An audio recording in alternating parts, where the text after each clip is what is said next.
I used to think only a fool would pay taxes early.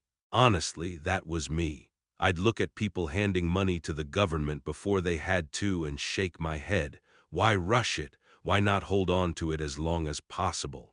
But as the years went by, I learned something I never expected. The greatest mistake isn't paying taxes too soon. The greatest mistake is waiting until you no longer have a choice. That lesson didn't come from a financial seminar. It came in a plain white envelope from the IRS the year I turned 73. I remember the morning clearly, the smell of coffee, the sunlight hitting the kitchen window, the creak of the chair I always sit in. I tore the envelope open without a thought. It wasn't a check. It wasn't a statement. It was a command. The government was telling me that I had to start taking money out of my retirement account and pay taxes on it whether I needed it or not. They called it a required minimum distribution. Such harmless-sounding words for something that quietly tells you you're not in control anymore. That letter scared me. Not because I was broke, I wasn't, but because it reminded me that control, that feeling of being the captain of your own ship, can disappear without a sound. For the first time since I retired, I felt small. A week later, I met my friend Phil for lunch. Phil's the kind of man who listens more than he talks. When he does speak, you'd better pay attention. I told him about the letter, how angry and helpless it made me. He stirred his tea and said, "Stanley, you ever hear of a Roth conversion?" I laughed. I told him I didn't need another Wall Street trick. He smiled the way patient men smile at stubborn friends and said, "It's not a trick. It's just a way to choose your own tax rate before the government chooses it for you." I didn't believe him. Why would anyone volunteer to pay taxes now instead of later? It sounded like lighting money on fire. But he leaned in and said something I'll never forget. Would you rather pay taxes while you can still drive to the bank, or when you can barely drive yourself to the doctor? That night I sat at my desk, the same one my wife used to balance the checkbook on, and wrote down what I understood. A Roth conversion isn't magic. It's a trade. You move money from an account that the IRS controls to one they can never touch again. You pay the tax now once so they can't surprise you later. You choose the storm you can handle instead of waiting for one that might drown you. 2 years later, my wife passed away. 45 years together. I thought the worst pain was losing her. Then came tax season. When one spouse dies, something changes that no one warns you about. The income stays the same, but the tax bracket jumps. Suddenly you're a single filer. Same money, fewer deductions, higher bill. The check I used to write in April nearly doubled. That's when I finally understood what Phil was trying to tell me. When you're gone, the government doesn't grieve, it collects. I sat on the porch one evening, the sun bleeding into the trees, and whispered, if I had converted more while she was here, she'd have been protected. It hit me like a stone in the gut. All those years I thought I was being smart, waiting, deferring, saving. I was really just letting time quietly take away my choices. Aging does that to you. It doesn't take everything at once. It takes inches, one delayed decision at a time. So here's what I know now. We can't predict the market. We can't predict Congress. We can't even predict how long we'll live. But we can choose the kind of peace we want to live with. For me, a Roth conversion wasn't about chasing returns.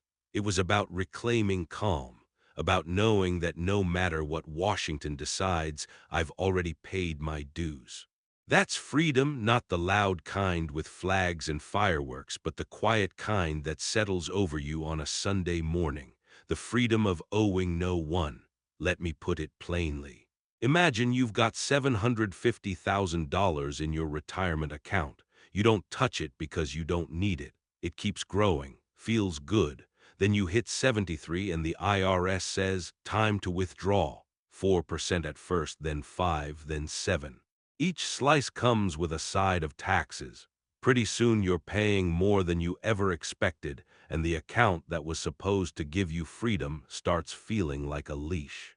But if years earlier you had taken small bites, paid a little tax each year while the rates were low, and moved that money into a Roth, the withdrawals later would be yours to control. No forced distributions, no surprise bills. Just steady peace. Now I know what some of you are thinking. It's scary to pay taxes voluntarily. It feels wrong. My father used to say, never give the government a dime before you have to. And for most of his life, that was good advice. But the rules changed. Waiting no longer saves you. It costs you. Fear makes us cling to the familiar, even when the familiar hurts us.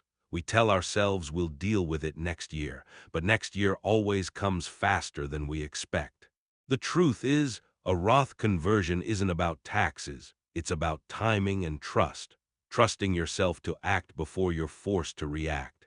It's about giving your spouse or your children the gift of simplicity so they don't have to clean up what we were too scared to face.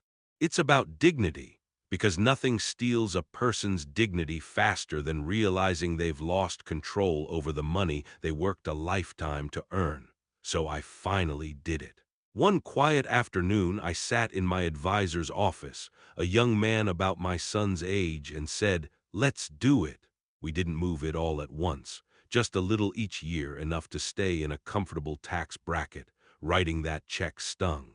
But it also felt cleansing, like closing a chapter I'd been afraid to finish. That evening I told my daughter. She looked worried and asked if I was sure. I told her, "Sweetheart, I'm not sure about much anymore. But I'm sure I don't want Uncle Sam deciding my future." Months later, the market dipped and taxes stayed the same. For the first time, I didn't feel that familiar pit in my stomach. No matter what the headlines said, the money in that Roth was untouchable, quiet, secure, mine. That kind of calm is worth more than any rate of return. When you reach my age, peace becomes the most valuable investment you can own. Now, when I meet my old friends at the diner, the conversation always turns to the same worries: taxes, Medicare, inflation, politics. I tell them, "Boys, you can't beat the system, but you can stop letting it beat you." They laugh, ask if I really paid those taxes early, and I nod. Yep, and I'd do it again tomorrow, because I'd rather feel a small sting today than carry the weight of regret tomorrow. That's the real dividend, peace from a decision made with both eyes open. If I could speak to the man I was at 60, I'd tell him this: don't be afraid to plan for the years you can't yet picture. They'll arrive quicker than you think. Don't mistake fear for patience. And don't assume tomorrow will look like today. I keep a little note on my refrigerator now. It says, "Freedom isn't avoiding taxes. Freedom is choosing when to pay them." I read it every morning while I pour my coffee, and I smile because for once I learned that lesson before it was too late. Retirement isn't about money, it's about time. How you spend it, how you feel about it, and how much of it you spend in peace. Money's the vehicle, not the destination. Control is, and control isn't greed, it's gratitude. It's saying, "I worked too hard for too long to let fear write the last chapter of my life. I'm not rich, but I'm free, and that's a kind of wealth no market crash can take from me." Maybe you're sitting at your kitchen table right now, holding a letter that looks like the one I opened years ago. Maybe you've been putting it off, hoping it'll make sense someday. Let me tell you something. It won't, not until you decide to make sense of it yourself. You don't have to do it all at once. You don't need to be a tax wizard. You just need to take back one small piece of control at a time. Talk to someone you trust. Ask questions. Don't let pride keep you guessing.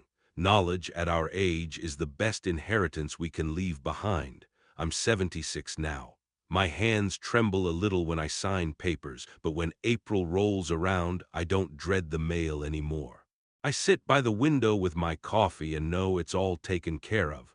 My late wife used to hum while she cooked, soft little tunes that made the house feel safe. These days, that's how my finances feel: steady, gentle, familiar. That's peace. So if you take one thing from this old man's story, let it be this: you can't control time, but you can control timing.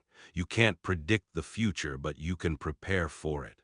And you can't escape taxes, but you can decide when they stop haunting you.